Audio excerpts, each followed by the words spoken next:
Do you find AI ads not real? So I have somehow cracked how to make ultra realistic or more human like ads.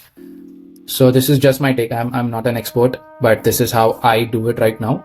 And in the future, I might change it as well. But this is like the current stable version that we use. This is the model which I'm using right now. So how do I reach to this model? So first I'll show you. So we have a script. So what I have done, I have first started with, I'm sorry if I have mispronounced the name, but Rourke Sefton Mintz. So I use his, you might have seen his AI videos or on Instagram or Facebook or YouTube. So I use his provided GPT, and this is what it comes with. Real estate. This is what we have written as a script. Okay. I provide the script to that specific GPT which I just provided. Then it creates a 16:9 short form ad. But then I mentioned that it's a 9:16 ad format. Since now I'm creating ads on VO 3.1, I know that it takes only 8 seconds of video at a time. So then I have mentioned that each scene should be 8 seconds long. And if it's more than that, move it to the next scene. I have to also tell that it's also a raw UGC script so that it doesn't confuse with the digital bubbles, spelling mistakes and stuff like that. No UI or no screens. Then it creates a perfectly cinematic iPhone style if it is shot on an iPhone. It creates a script. Part 2. Now, with the same person, he has also created block prompt GPT. In the block prompt GPT, what I have done, I have provided the scene. So let me show you what I have done for my thing. So once I provide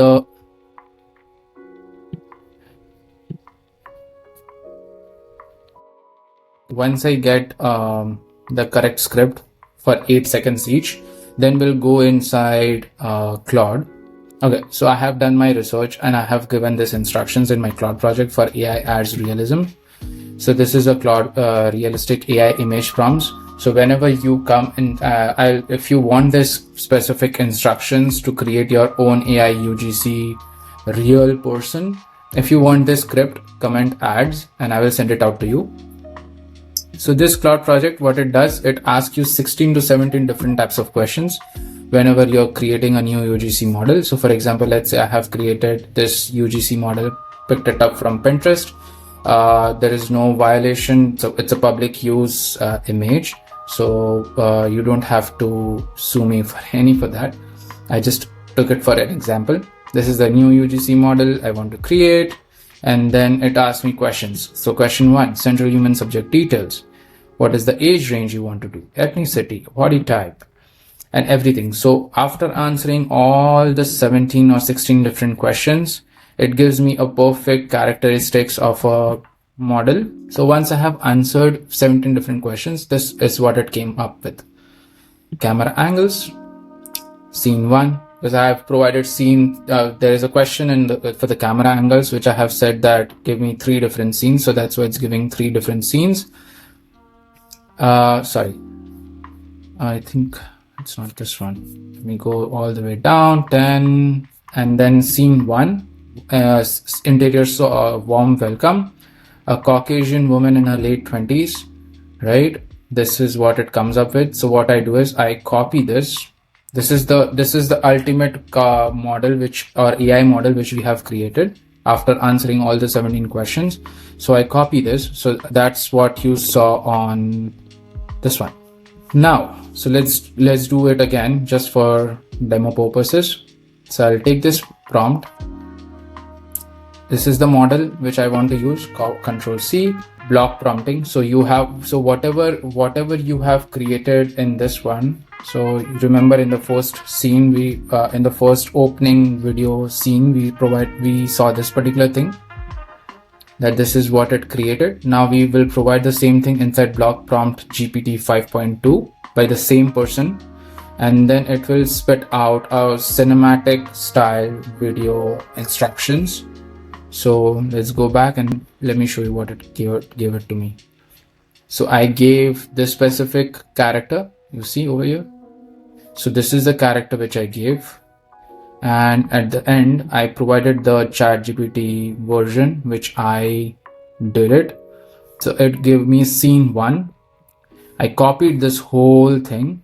I went inside flow, or let's say labs.google.com/flow. Since this is the character which I want, since we are now going, I like this character, I will add it to the scene. So it will go to the scene builder. This is the scene builder. So you want to extend the scene as long as you want. So I'll click on add, extend, and I'll say the character's details. It's the same thing. She's sitting on the sofa. Now for the scene 2, so I don't provide the character instructions in this one. We provide character instructions, everything inside block prompt GPT 5.2. So I say same agent, same clothes, same everything. And this next scene is, but you can't answers lead at 11 p.m. So this is copy. And this is what I copy pasted inside block prompt GPT 5.2 and scene. And then this is what it comes up with, scene 2. So then I copy this. I go back to this scene builder, I paste it, and all I have to do is make sure that it is set to fast and portrait is 9:16 because each generation uses 20 credits based on your current settings. Okay, so I'll just hit on send and I'll let it build itself. Okay, so now this ad is now complete. So let me just zoom it and then I can show it to you. Real estate agents wear every hat. Marketer, closer, follow-up machine, but you can't answer leads at 11 p.m. or while you're showing a home or driving between appointments. But real estate... Okay, so there is a brief pause because I have mentioned it. So in this way, what we can do is we can add B-rolls, we can do everything that we want. And this is where the second video starts. So if you click see again. It's at 11 p.m. So Google View 3 doesn't have audio right now, but if you're lucky, I haven't faced that much of an issue from an audio perspective, but it's really good when it comes to creating AI ads. This is how I have completed my own way. Like I have managed to create AI videos for my own self. That this is how I'm not a master. I don't have anything, but I'm just exploring things right now. So this is how I have created videos, and this is how I will be extending my video library. Bye.